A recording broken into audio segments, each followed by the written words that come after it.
we'll take everything that you've learned in this lesson about activities, data analytics, variables, and tables and apply it to a simple use case.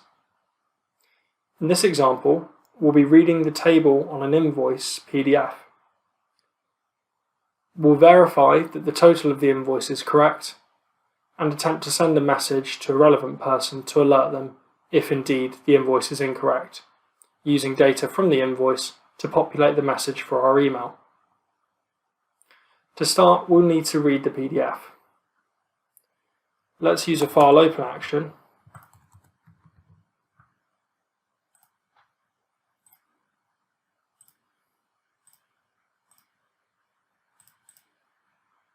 And we'll run this through.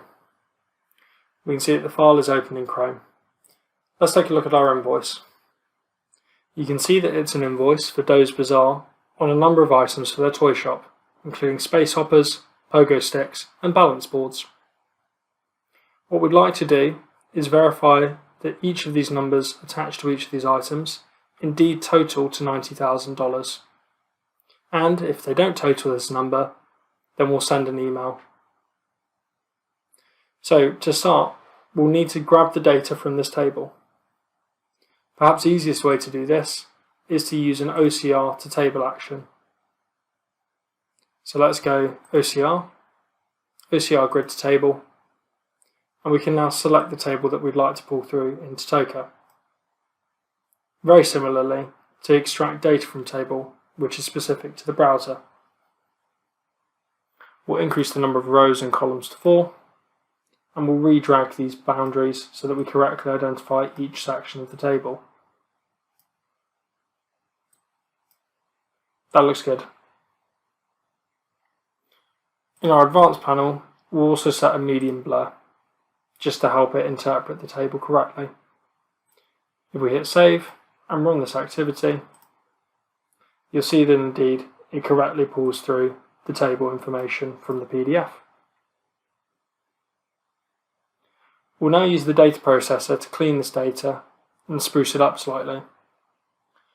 For example, I'd like to remove the dollar symbols and the commas from my data, and I'd also like to make sure that the correct headers are applied across each portion of the table. In addition, we'll use the data designer to total up these numbers and verify that it equals $90,000. Let's put a data processor into our activity to achieve this. Stepping into the data designer, we'll add the table from the output of the previous action. And the first thing that we'll do is modify the column headers. So we'll go to Alter Table, Update Column Names. We can select the table from the input to our data designer, and the new names we can assign appropriate labels. So item, quantity, price,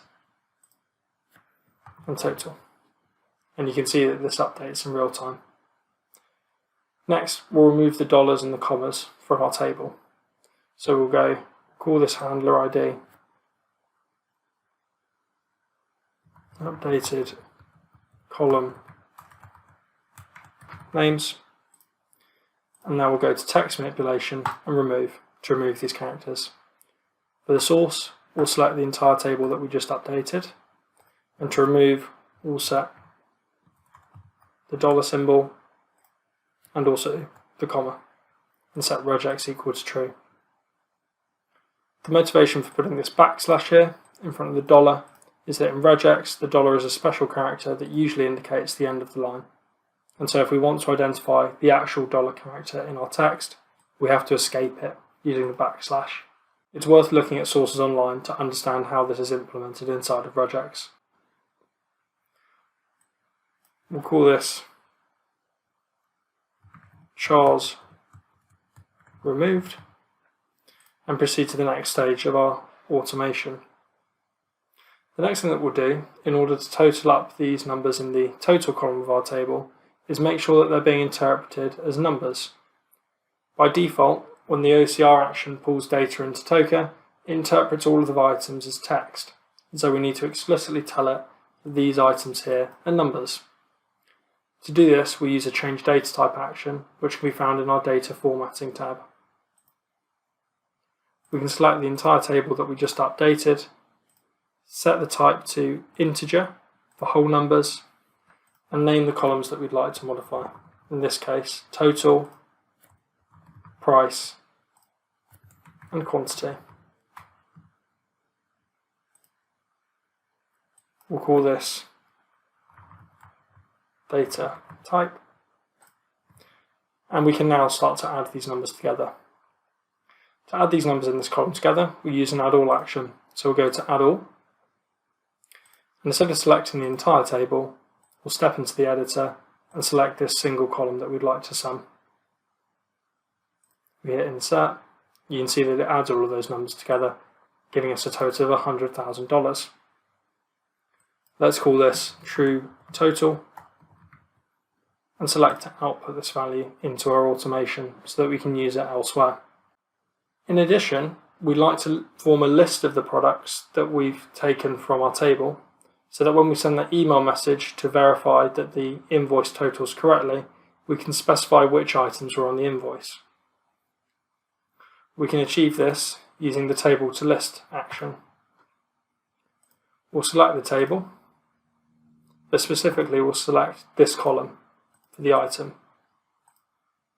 You can see that it then converts the column into a list that we can use elsewhere. Before I output this, I'd like to change the case of this so that these are all lowercase. So we can go to text manipulation, change case, select the entire list, and change the case to lower. We'll also output this value, calling it products. If we hit save, we can now give this a more descriptive name.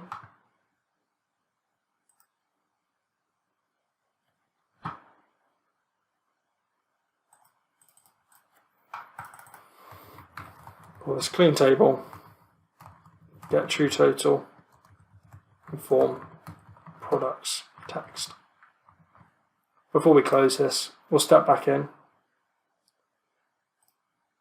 and add our data type table as an output so that we can see the table once it's been cleaned. Let's hit save, and now running this through, you can see that the data processor outputs the true total, the products list, and also the data type table. Perfect. Next, we'll seek to create the message that fires off to an email, giving a list of all of the products. At the moment, you can see that list is in a list form, and what we need is to convert this into a single line of text. There are multiple ways to do this, but for the demonstration of flow control, we'll use a for each to step through each item and add it to a message. Let's start by creating a variable to store our message. We'll call the variable message, and for the value for the time being we'll say the products included on the invoice were. That looks good. Now let's use a for each to step through this list and add each item to this message.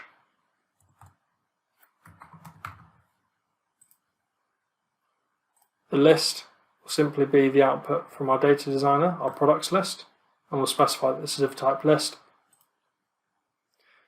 And what we'll do for each item in the list is reset the variable message to be equal to the current message plus the current product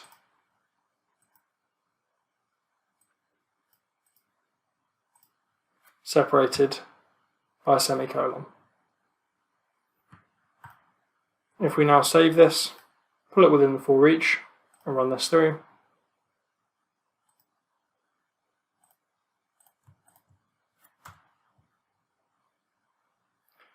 you can see that if we now look at the value message, you can see it says the products included on the invoice were space hoppers, pogo sticks, balance boards. To clean this up, let's replace that semicolon at the end with a full stop by using a regex replace action.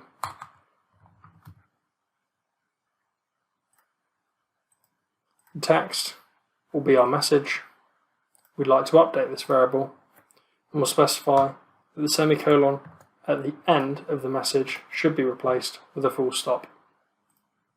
Notice here how I'm using the dollar in the traditional regex sense to indicate that I only want to target semicolons at the end of the message. I pull this inside and now run this through. You can see that I've updated my message accordingly. Before we move on, let's group these actions into sensible groups so it's clear what we're doing. Start by grouping these and call this read table. And we'll then group these together and call this form message. So we've now read the table, cleaned the table, retrieved the true total for the invoice and formed the products list, and also formed our message. From here, we want to check the total against the 90,000 that we found on the actual invoice, and if it's not equal to that total, send an email with the message that we just produced. Let's start by reading the 90,000 from the invoice. To do this, we'll use OCR image to text. Let's expand this so it's a little bit easier to select, and select our 90,000 on the screen. We run this through.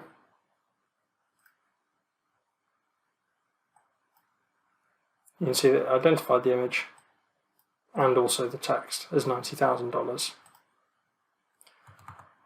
We'll remove the dollar symbol from the beginning using a regex replace. Text will be the output of our image to text action. The regular expression will be the dollar symbol. Again, I'm escaping this using the backslash, and the replacement will be nothing. If we save and run this, you can see that we now have 90,000 on its own without the dollar symbol. We can now compare this against the output of our data processor, i.e. the true total, and see if they're even. And to do this, we can use an if statement. So we'll search for our if then action and say that if the true total is equal to the 90,000 on the invoice, then we'll send an email. It's important to note that we need to wrap each of these variables in quotes to interpret both of these as strings. Otherwise, this won't evaluate. From here, we simply need to send the email. So let's use a send email action. The email address will be a dummy email address. The subject will be invoice is incorrect. And the message will be a products message that we created earlier, as well as a message detailing the two numbers that did not match.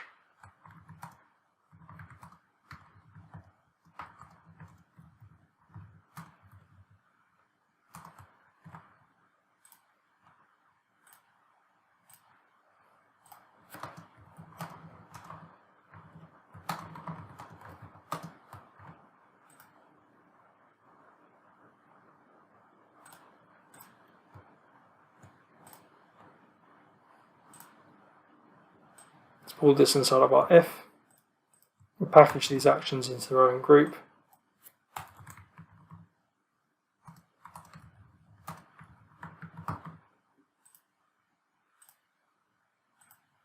And now running this through,